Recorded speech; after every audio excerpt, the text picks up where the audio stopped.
Thank you, first of all, to the four speakers, I think, who has presented a very, I guess, correct point of view and correct information in terms of the effect of fracturing or coal seam mining is likely to have on the environment and the population.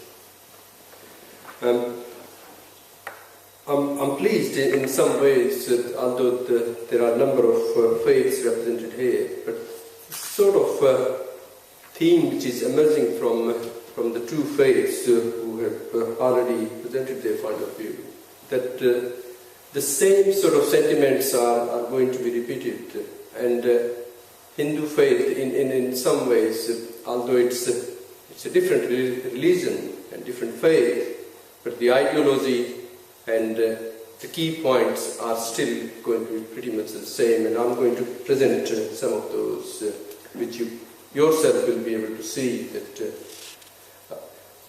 no matter which faith you believe in or come from, they all are saying the right thing. It's the human, I think that's where the problem lies.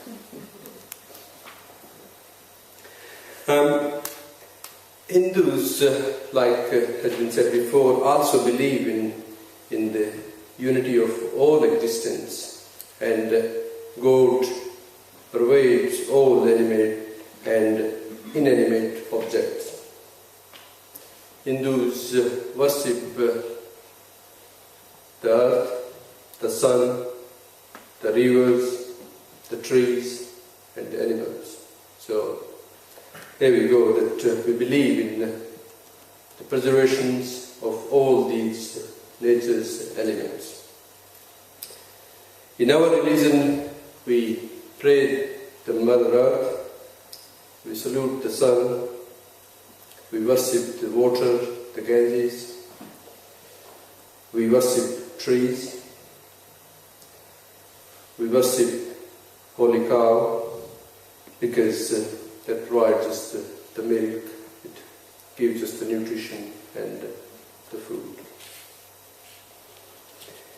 In terms of the Hindu religion, we have a lot of old literature which is based on, I guess, the saying or the belief of the old rishis or saints who meditated in an isolated environment, and they wrote a lot of old things. The main Hindu scriptures are divided into two broad categories, what we call Shruti and Smriti. Shruti is, that's what could be heard. It contains 4 Vedas and 108 Upanishads. And Smriti is which is remembered. It includes the great epics of Ramayana, Mahabharata, and the law book of Manusmriti. Now, the Bhagavad Gita contains basically the gist of Hindu philosophy in several hundred verses and 18 chapters. And I'll give you a couple of quotations from some of these old books. In Atharva Veda, one of the verses says that earth in which the seas, the rivers, and many waters lie, from which arise foods and fields of grain, abode to all that breathes and moves, may she confer on us her finest tree.